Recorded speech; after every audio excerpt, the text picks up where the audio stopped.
So, like, I want to try to keep this video short because, I don't think this is controversial, but, I already know what my comments are going to be like. So, I want to start by saying Messi is the greatest player to touch a football. And what do I mean by that? I mean, what we've seen from Messi probably won't be replicated anytime soon. Like, his dribbling technique, that skip jumping free kick, I think those are things we won't see anytime soon. That's why I'll give him his props by properly saying he's probably the greatest player to touch a football of our generation. That is, but but when you when we talk about being the greatest of all time in your sport, I don't think you can say it's Messi. And for me, that comes down to one word: translatability. And what do I mean by that? I mean, before I talk about the GOAT, I'll talk about Messi. So, for Messi, I think when you're playing with Messi, you're playing Messi football. You're playing a specific brand of football. Like, I tell people, we, if Messi had left Barca, we could have seen a better version of Messi. And I know most people think I'm saying a lot. I'm saying like weird stuff by saying that, but I think I'm right. Because we would have seen a Messi who's stronger on the ball.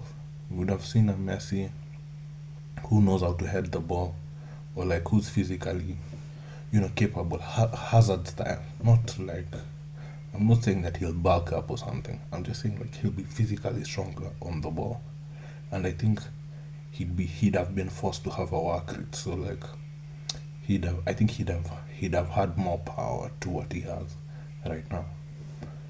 But when I say translatability I'm saying on the pitch. Like, I give the example that if Pep was to buy Messi right now, he'd have to stop playing the 4-1-4-1 that we see from City right now, and he'll have to start playing a 4-2-3-1 in order to accommodate Messi on the team.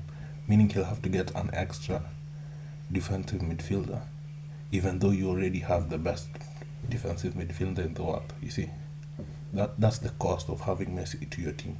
That's why, when Messi went to PSG, guys like Poch literally couldn't figure out how to get him on the team and make it work, because PSG is a team of individuals, and you had Mbappe and Neymar at the time. So it's a very individual team. You can't force these guys to start playing Messi football. I'd also say this the same argument with the Argentina World Cup winning team.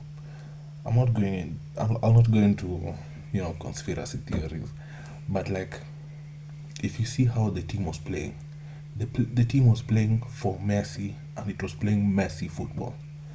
That's why I like arguing that the previous Argentinian squads, I specifically say the 2014 one, if you compare that squad and right now squad, the 2014 squad is leagues better, miles better. Those were world class players, but it didn't work for them because they couldn't figure out how to play Messi football.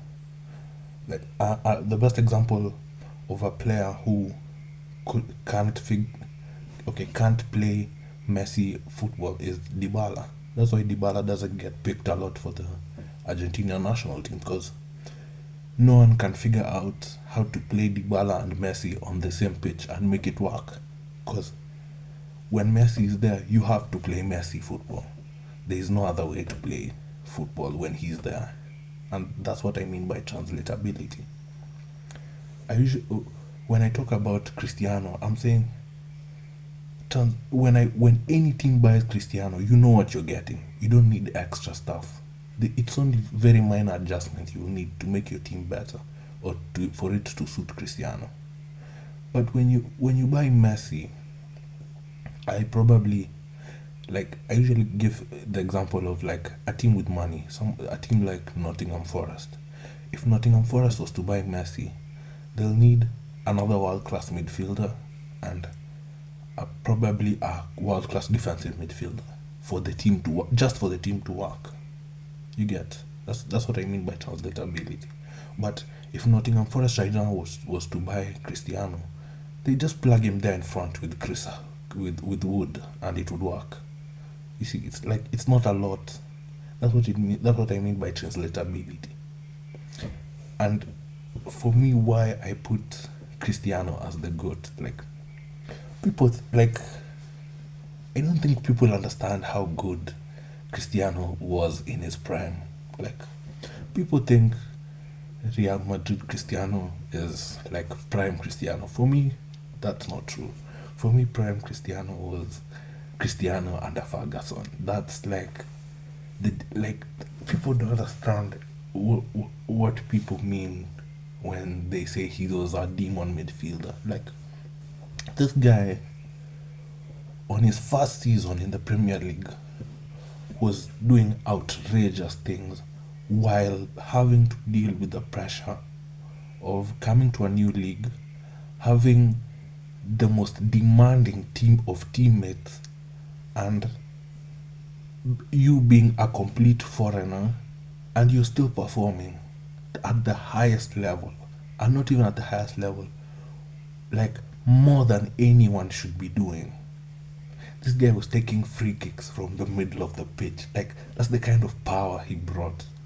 He was dribbling past five players, and like the things Messi was doing in La Liga, the guy was doing in the Premier League. Like, and we know the class difference between those two leagues. That's all I'm saying.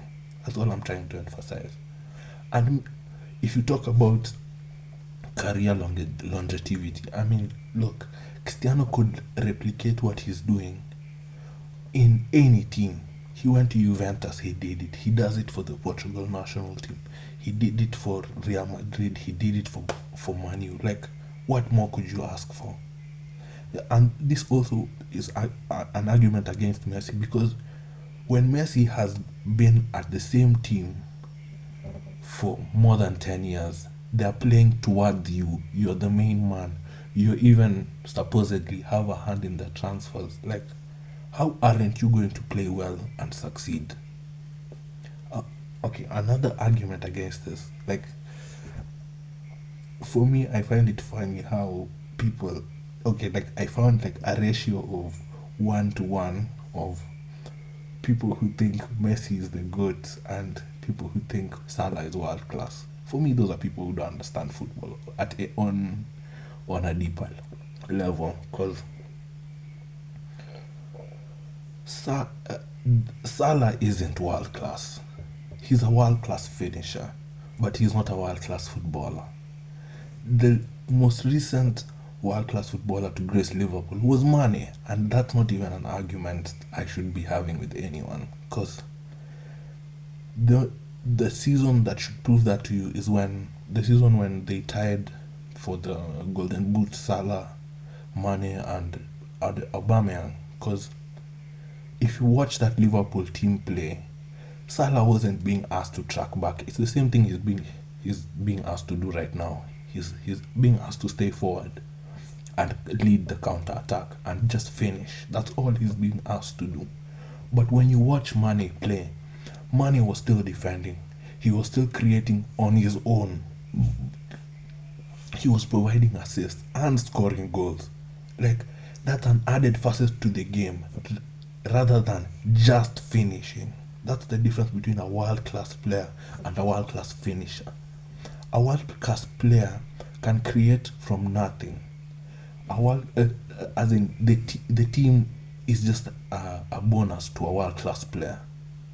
But I also like using this argument for Salah and Hazard because if you are to, I'm sure if you are to ask any manager worth the while which player you'd pick first for your team, it should be Hazard because Hazard can create from nothing. He doesn't need the team around him. He's already good enough to create on his own, the team will be a bonus. You see what I'm trying to say?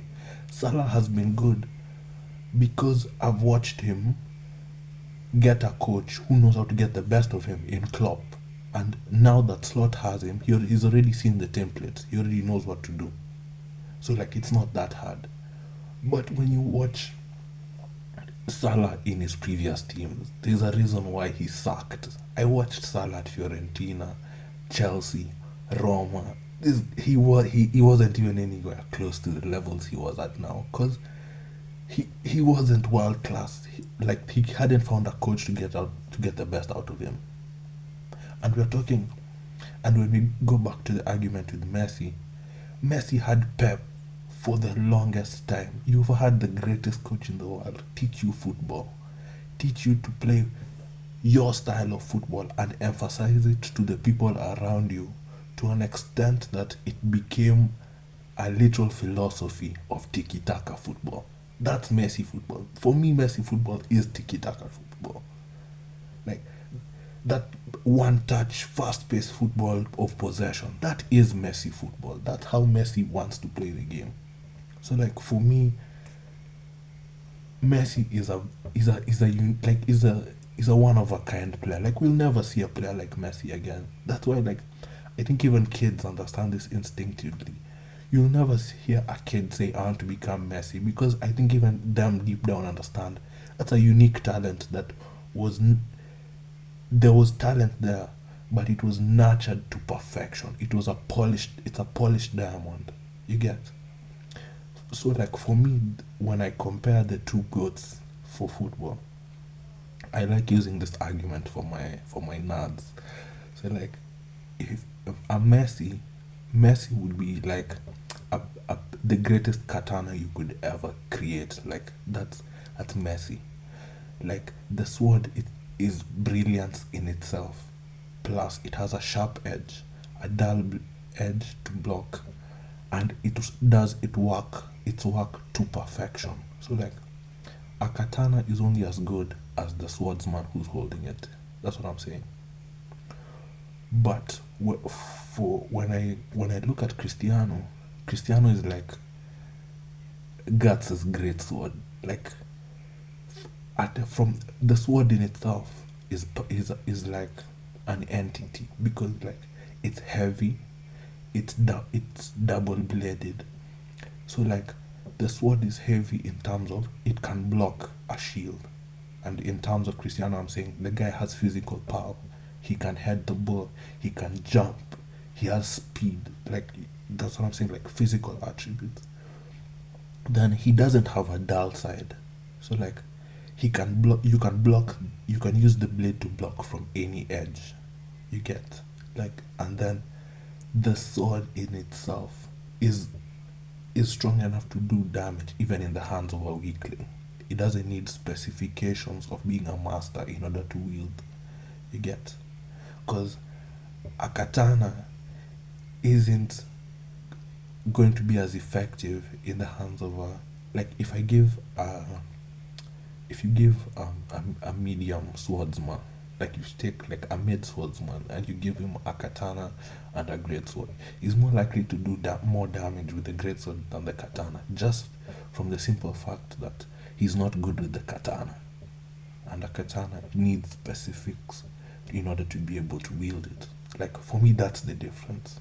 Like it's just about translatability. Like one of these guys can be put into any team and work.